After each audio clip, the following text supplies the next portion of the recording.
Hello friends.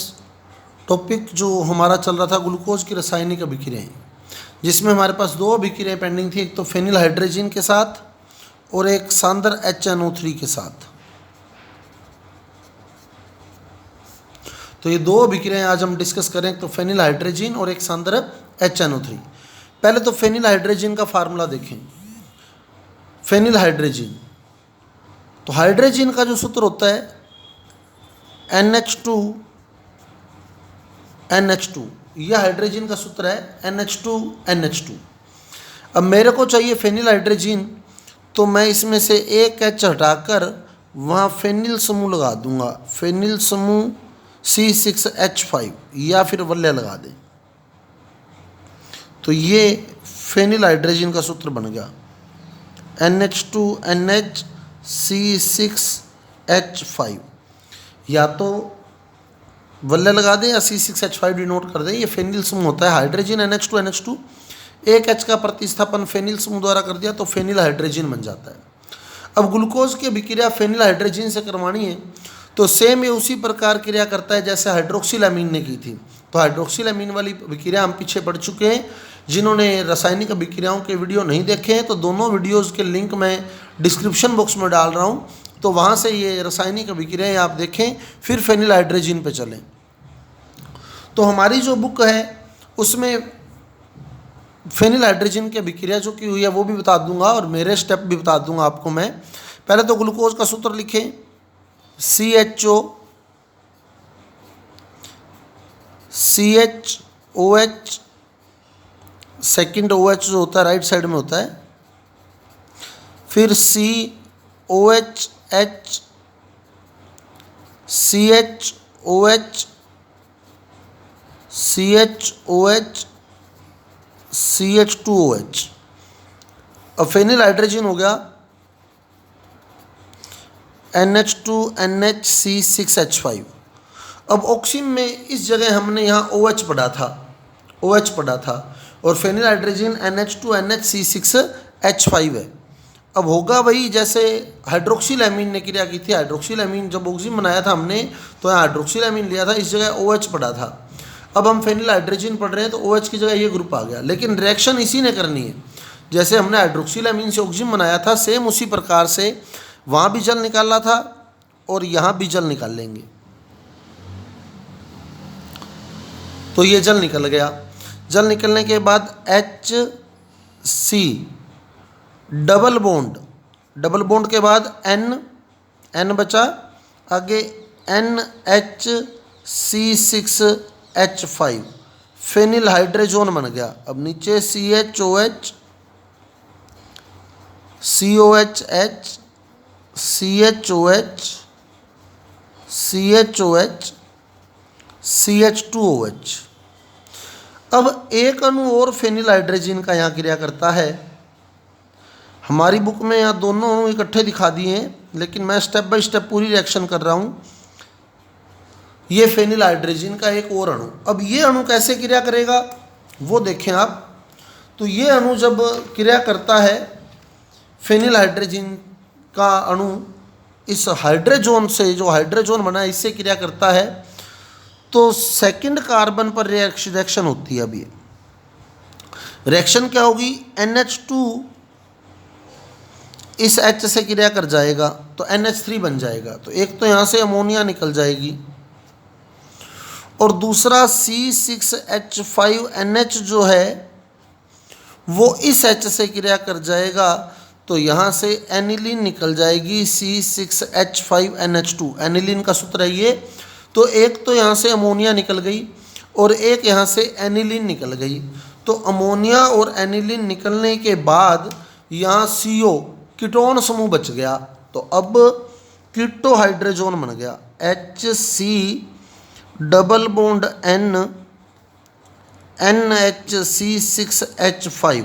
ये तो जैसा था वैसा ही, और यहाँ कीटो समूह की उत्पत्ति हो गई, कीटो समूह बन गया, CO समूह बन गया। कारण NH2H से क्रिया किया NH3 निकल गया, C6H5NH इस H से क्रिया की है C6H5NH2 निकल गया, तो कीटो समूह बन गया। और नीचे वही COH, H, CH, OH, CHOH CH2OH। अब एक अणु और फेनिल हाइड्रोजन का यहाँ क्रिया करता है ग्लूकोज के साथ, एक अणु और क्रिया करेगा फेनिल हाइड्रोजन का, तो एक अणु और NH2NHC6H5। और सेम उसी प्रकार से जैसे यहाँ C डबल बॉन्ड O था, जल निकाला था, वैसे यहाँ भी C डबल बॉन्ड O है, जल निकलेगा। तो ये जल निकल गया यहाँ से H2O। तो अब जो बचा वो लिख दें HC double bond N NHC6H5। ये तो पहला कार्बन आ गया, जैसा था वैसा डिनोट कर दिया। दूसरे कार्बन पर C डबल बॉन्ड N, जल निकल गया तो N बच गया, NHC6H5। नीचे जैसा है वैसा ही आ जाएगा। तो ये बन गया डाई हाइड्रोजन, दो हाइड्रोजन के अणु जुड़ गए हैं इसमें, तो ये डाई हाइड्रोजन बन गया। इसी डाई हाइड्रोजन को हम ओसाजोन कहते हैं, ओसाजोन। ये जो डाई हाइड्रोजन बना है, इसी डाई हाइड्रोजन को हम लोग ओसाजोन कहते हैं। तो ग्लूकोज का एक अणु फेनिल हाइड्रोजन के 3 अणुओं से क्रिया करता है। ग्लूकोज का एक अणु फेनिल हाइड्रोजन के 3 अणुओं से क्रिया करके ओसाजोन बनाता है। तो इंपॉर्टेंट क्वेश्चन है, ग्लूकोज का 1 मोल फेनिल हाइड्रोजन के कितने मोल से? 3 मोल से क्रिया करके ओसाजोन बनाता है। अब फिर क्लियर कर ले, पहले तो जैसे हाइड्रोक्सिल एमीन ने क्रिया करके ऑक्सीजन बनाया था, सेम उसी तरह जल निकला। दूसरे स्टेप में NH2H से क्रिया करके NH3 निकाला, C6H5NH और C6H5NH2 निकल गए, कीटोन समूह आ गया। फिर हाइड्रोजन आया तो जल निकला, और डाई हाइड्रोजन जो बना उसको ओसाजोन कहा है। अब ये अभी क्रिया यहीं रुक जाती है, हालांकि आगे भी CHOH समूह है। तो हमारा क्वेश्चन वही है कि आगे क्यों ये अमोनिया नहीं बनी और एनिलीन नहीं बनी, तो उसका कारण भी मैं आपको बता देता हूँ।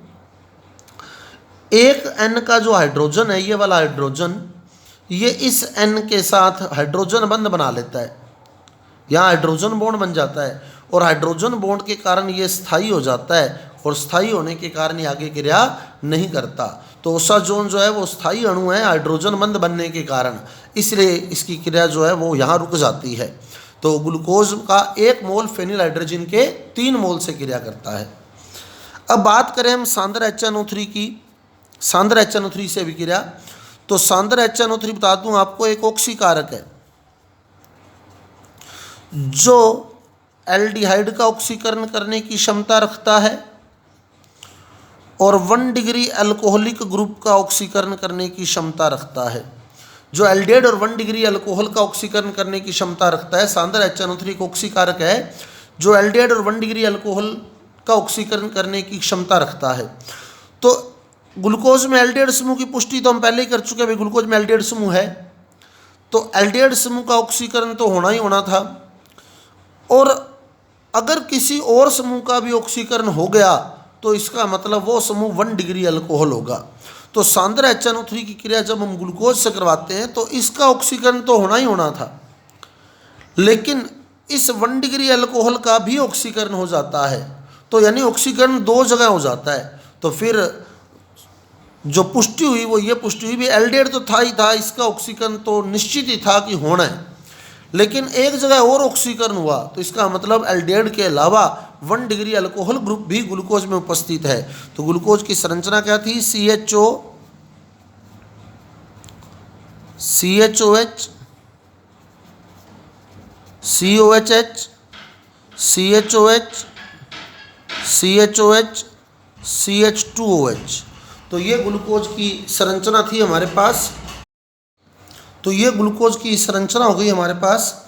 अब सांद्र HNO3 की अभिक्रिया हमने इससे करवानी है। तो अब सांद्र HNO3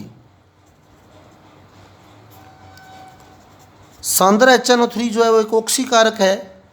तो वो क्या करता है, एल्डिहाइड में तो डायरेक्ट ऑक्सीजन जोड़ देता है, तो यहाँ तो डायरेक्ट ऑक्सीजन जुड़ी, यहाँ तो अम्ल बनना ही बनना था। क्लियर। इसके अलावा जो 1 डिग्री अल्कोहल समूह था, यहाँ से पहले हाइड्रोजन निकलती है, क्योंकि ऑक्सीकरण करना है इसने, तो ऑक्सीकरण होता है हाइड्रोजन का निकलना और ऑक्सीजन का जुड़ना, हाइड्रोजन का निकलना और ऑक्सीजन का जुड़ना। तो 1 डिग्री अल्कोहल समूह जो है वहाँ से पहले हाइड्रोजन निकलती है और फिर ऑक्सीजन जुड़ती है। तो हाइड्रोजन का निकलना, ऑक्सीजन का जुड़ना। तो अब क्या होगा, पहले यहाँ से हाइड्रोजन निकलेगी, तो हाइड्रोजन रिमूव कर दे यहाँ से, तो ये H गया और ये H गया, ये हाइड्रोजन चली गई, तो -H2। हाइड्रोजन जाने के बाद देखो एल्डिहाइड बच गया यहाँ CHO, और उसमें फिर ऑक्सीजन जुड़ जाएगी। तो जब एल्डिहाइड में ऑक्सीजन जुड़ेगी तो वहाँ भी अम्ल बनेगा। तो बीच वाली स्ट्रक्चर पर कोई फर्क नहीं पड़ेगा, जैसी है वैसी रहेगी। ये पार्ट तो जैसा है वैसा ही रहेगा। तो मैं एक साथ ही लिख देता हूँ CHOH 4 CHOH हैं, 1 2 3 4, और नीचे जो है फिर अम्ल समूह बन गया COOH। तो यानी कुल मिला के यहाँ डाई कार्बोक्सिलिक एसिड बनता है, सैकेरिक एसिड, सैकेरिक अम्ल, डाई कार्बोक्सिलिक अम्ल, सैकेरिक अम्ल, जो इस बात की पुष्टि करता है कि ग्लूकोज में एक प्राथमिक अल्कोहल समूह है। एल्डिहाइड की पुष्टि तो ऑलरेडी हो चुकी है, तो एल्डिहाइड से तो अम्ल बनना ही बनना था, लेकिन एक अम्ल और बना, तो इसका मतलब ग्लूकोज में 1 डिग्री अल्कोहल समूह भी है। तो इस प्रकार ग्लूकोज जब सांद्र HNO3 से क्रिया करता है तो सैकेरिक अम्ल का निर्माण होता है। क्लियर। तो ये ग्लूकोज की रिएक्शन थी।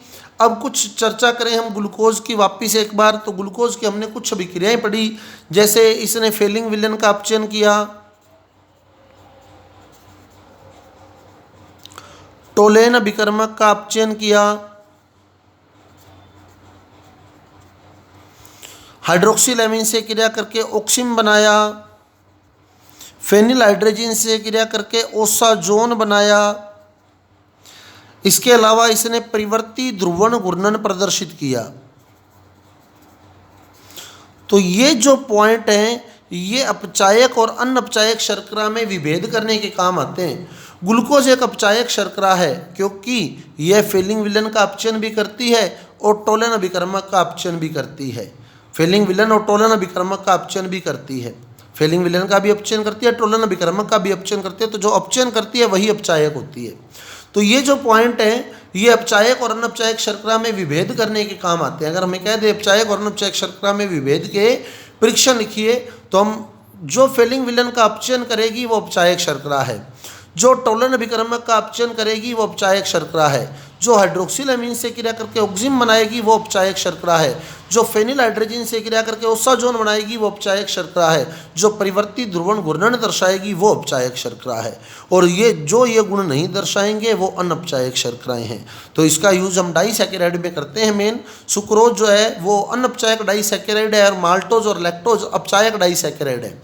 उसका रीजन ग्लाइकोसिडिक बंधन है, तो वो स्ट्रक्चर में क्लियर होता है हमें, लेकिन जब पॉइंट लिखने लगते हैं अपने तो सुक्रोज एक अनअपचायक शर्करा है, अतः यह फेलिंग विलेन का अपचयन नहीं करती, टोलेन अभिकर्मक से क्रिया करके टोलेन अभिकर्मक का अपचयन नहीं करती, हाइड्रोक्सिल एमीन से क्रिया करके ऑक्सिम नहीं बनाती, फेनिल हाइड्रोजन से क्रिया करके ओसाजोन नहीं बनाती, परिवर्ती ध्रुवण घूर्णन नहीं दर्शाती। क्लियर। तो ये पॉइंट अपचायक और अनअपचायक शर्करा में विभेद करने के काम आते हैं। तो ये हमारा टॉपिक था। कार्बोहाइड्रेट टॉपिक हम कंप्लीट कर चुके हैं। अब कल हम स्टार्ट करेंगे प्रोटीन से।